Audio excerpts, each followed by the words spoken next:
créatures du royaume d'Hadès, elle pourrait retourner dans le monde supérieur. Cependant, Hadès trompa la jeune fille en lui faisant manger une graine de grenade, et dont elle ne put revenir à la vie que pendant une moitié de l'année. Alors là, j'ai pas compris la phrase. Ce mythe était peut-être symbolique du cycle de la vie et de la mort, de plantation et de récolte. La célébration du retour de Perséphone dans le monde supérieur faisait probablement partie des célèbres mystères éleusiens exécutés au sanctuaire de Déméter à Éleusis.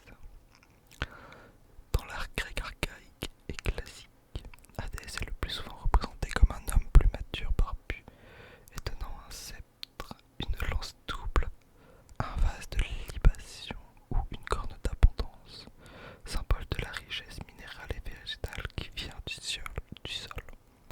Parfois il est assis sur un trône d'ébène ou monte un char tiré par des chevaux noirs, avec souvent Perséphone à ses côtés.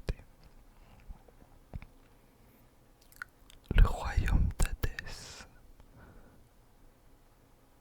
On croyait que le dieu Hermès conduisait les âmes à la rivière Styx, dans les enfers où le vieux Charon les conduisait aux portes d'Hadès, où Cerbère, le féroce chien à 3 têtes, ou 50 têtes selon Hésiode.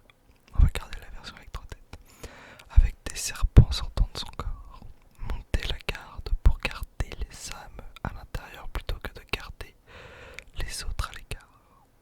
C'est à titre de paiement pour Charon que les membres de la famille endeuillée mettaient une pièce de monnaie dans la bouche du défunt. Pour les Grecs, la pièce traditionnelle était une pièce de monnaie de faible valeur. Les non-enterrés ou ceux qui n'avaient pas les moyens de payer le batelier étaient condamnés à errer sur terre comme des fantômes. Cette croyance fait allusion à la nature ambiguë d'Hadès.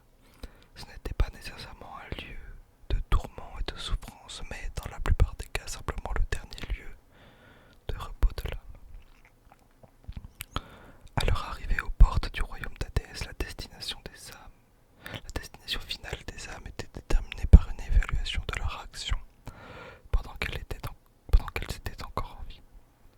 Traditionnellement, les 3 juges des âmes étaient Minos, Rhadamante et Éaque, eux-mêmes connus pour leur vie honorable. Les âmes jugées avoir mené des vies particulièrement bonnes étaient invitées à boire les eaux de la rivière l'été, ce qui leur faisait oublier toutes les mauvaises choses. Puis elles étaient emmenées dans les idylliques Champs-Élysées. Les âmes jugées pour avoir mené de mauvaises vies étaient placées entre les mains des furies et emmenées à Tartare, le plus bas niveau d'Hadès, afin de recevoir une punition pour leurs méfaits. Les âmes les plus offensantes, celles qui avaient offensé les dieux par leur impiété, étaient condamnées au tourment éternel.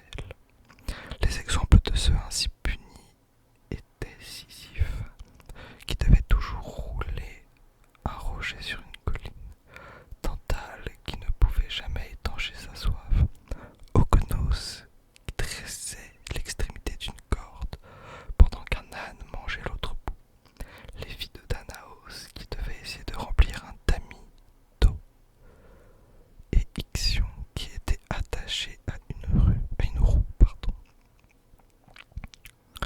Bien qu'endroit redoutable pour les vivants, Hadès fut visité par plusieurs héros au cours de leurs diverses aventures, dont Hercule pour capturer Cerbère lors du dernier de ses 12 travaux, par Odyssée